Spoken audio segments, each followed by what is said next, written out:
You do not die. Death is a third-dimensional illusion.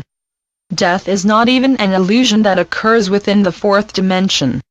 Your fourth-dimensional self remembers that when you cross the line called death in the third-dimensional world, you find that you were in another world in which you feel very alive. When you remember that, you remember more and more of the lives in which you tried to ascend and could not. But you lived a good life, you followed your spiritual practice, and, in the end you died like everyone else. But you didn't really die. You went to the fourth-dimensional astral plane. Sometimes you traveled into higher dimensions, and other times, you remained in the fourth-dimensional astral plane. Then, when you felt as though you had moved through and learned enough about the lifetime from which you just died, you would die to your fourth-dimensional life and be born into a third-dimensional life. Then, that third-dimensional life would progress until you would die to that third-dimensional life and be born to your fourth-dimensional life. It is for this reason that the fourth dimension is called the Wheel of Life and Death. On this wheel, your consciousness is usually limited to the time-space of the physical and astral planes. Thus, your perceptions are limited to the third and fourth dimensions. Eventually, your consciousness expands enough that you remember that you are a multidimensional being, and that you have conscious forms on many higher dimensional planes of reality. When you remember this while you are still wearing a physical earth vessel, your consciousness greatly expands. This acceleration of consciousness occurs because you are stepping out of the 3D/4D matrix of time and space. Within the illusion of time, you have a time in which you are born and a time in which you die. You also believe that you are separate from others. However, when you remember you are a multidimensional being, your consciousness expands beyond the limitations of time-space. It is then that the concepts of birth and death become third-fourth dimensional terms that only relate to your third and fourth dimensional vessels. Once your consciousness expands into the now of the fifth dimension and beyond, your sense of self shifts from, I am a human who can sometimes visit spirit, to I am a spirit who has extended my essence into a physical vessel. However, no matter how often you remember your multidimensional nature, you may still forget it while in the daily process of wearing your third-dimensional earth vessel. This forgetting about your multidimensional self occurs because the earth vessel you are wearing limits your perceptions to the realms of time and space. It takes time to move through space. Therefore, you become tired, because you are busy from your working and thinking. In your earth vessel, you also feel separate, which can make you upset, frightened or lonely. Sometimes you become sick. And this list goes on and on. Fortunately, once you fully remember your true, multidimensional nature, you begin to have many experiences of your own higher dimensional self. These experiences greatly expand your consciousness. Then, as your consciousness expands, your perceptions expand to embrace more and more fourth-dimensional experiences. As you continue to increasingly perceive fourth-dimensional auras, fourth-dimensional elementals, you become more and more of a planetary being and less of just a 3D human being. You begin to remember your myriad lives on your third-dimensional planet, as well as the many in-between lives on the fourth-dimensional astral plane. You may also begin to associate your physical life with your planetary life and your planetary self.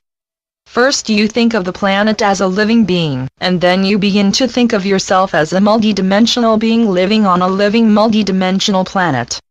Eventually, you will progress to being the planet because you and Earth are one. This is when you embrace what might be called your animal self. The animal kingdom does not have the separation that the human kingdom does. The animal kingdom has much to share with the humans. Animals do not spoil their nest because they perceive themselves as one with the earth. Animals live within unity consciousness, such as a flock of birds, a herd of zebra, a school of fish. Animals also live within the now.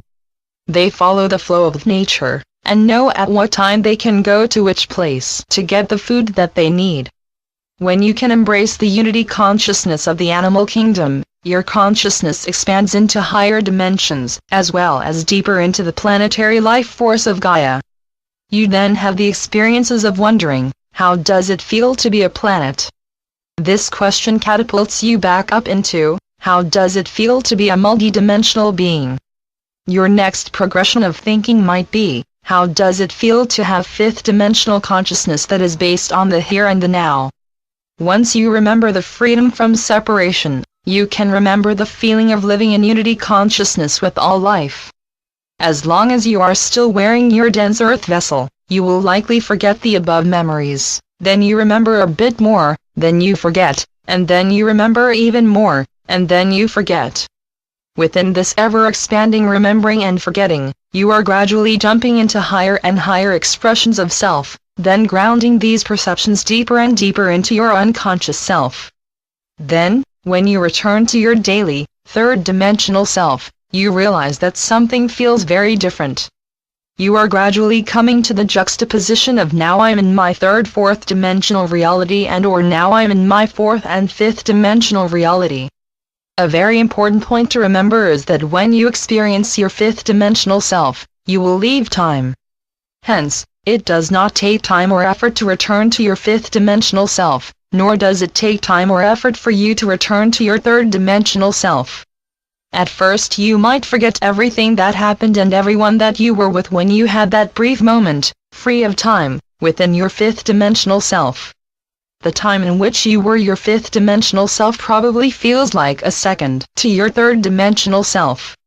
Within that second that you left time, you learn a great deal about how to remember your true, multidimensional self and your true, multidimensional reality. However, your third-dimensional brain is based on time and sequence. Hence, you may remember that something happened, but you cannot find words to describe it. Your physical thinking may believe that you are learning something, but your fifth-dimensional thinking knows that you are remembering what you always knew. While you are in your third-dimensional consciousness, your focus is the out there on what you have to do. On the other hand, when you are in your fifth-dimensional consciousness, the doing becomes the being, and your dreaming becomes the perceiving of the truth that you always knew. However, you forgot what you always knew because you were so involved with what was occurring outside of you, in your third-dimensional life of illusion and strife. In the fifth dimension, your thoughts and emotions become the blueprint of the reality that you are creating. Also, you remember that you chose to take an earth vessel, and you wrote your own blueprint for why you chose to take an earth vessel within that now. Your fifth-dimensional consciousness also remembers what you came to do, and who you came to be, because in the fifth dimension, doing and being is the same. When you have connected with your fifth-dimensional consciousness enough to remember your pre-birth choices, you can also remember why you have chosen this particular life, and you also begin to remember who you truly are. Once these multidimensional memories enter your third-dimensional memory, you are usually called into your active duty. It is then that you fully begin to experience your ability to be your higher self while you can also be your physical self. In other words, you begin to remember what you always knew.